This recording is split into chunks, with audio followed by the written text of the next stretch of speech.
Sa video natin ngayon mga maestro ay pag-usapan pa rin natin itong tungkol sa DepEd PBB 2023. Ayan, so meron nga po tayong update, although itong update natin ay hindi siya ganoon kagandahan pa, no? Hindi pa siya talaga totally good news, ano po mga maestro, kasi kung maalala po ninyo until now, ngayon po ay July 1. Ayan, so July na po tayo.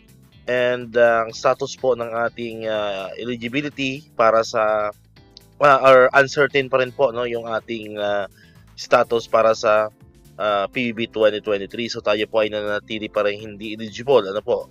Officially hindi pa rin po tayo eligible kasi wala pa naman po tayong mga nakakalap na mga balita na nagpalabas na, no, ng bagong hatol kumbaga ang TWG, ano po, ng RPBMS, ano po, or ng ang ating PBB Secretariat, ano po, patungkol nga dito sa apilang ginawa, no, ng DepEd at ng iba't ibang mga teachers group na kinabibilangan ng PAC, ng TDC. Ayan, so wala pa rin po, wala pa rin silang pinapalabas na bagong update.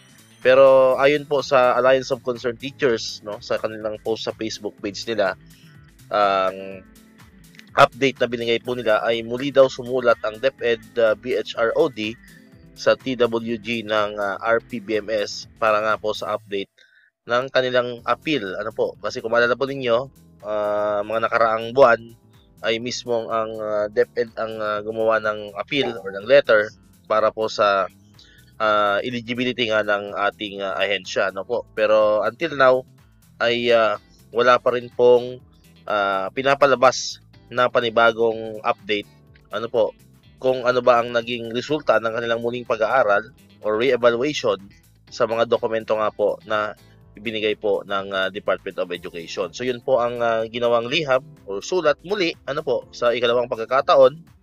Hindi natin alam kung ikalawa o ikatlong pagkakataon na yan na sumulat po ang DepEd para nga po dito sa atin pong PBB 2023. So yun po, no, yun po yung malinaw. Until now ay nag-aantay pa rin po tayo, no? Nag-aantay kung ano po ang magiging update, ano yung mga panibagong kung mayroon mang pagbabago, ano, kung magiging eligible na ba tayo or mananatili pa rin pa yung hindi eligible. So lahat po tayo, ano po, including po itong ACT-NCR Union at iba pang mga teachers organization at syempre ang DepEd mismo ay nag-aantay, ano po, sa ipapalabas na hatol muli ng PBB Secretariat tungkol nga po sa eligibility ng DepEd sa PBB 2023. And so far, yan muna po ang update po natin. Pag may mga bagong development po dyan, ay abang-abang na po kayo dito sa ating YouTube channel. At yan naman po ay ginagawan po natin ng mga balita. Alright, so dito na tatapusin itong ating video ngayon mga kamaestro. Kung di pa kayo nakakapag-subscribe, click mo na ang subscribe button dyan para ikaw yung unang nakapanood ng mga videos na ina-upload natin.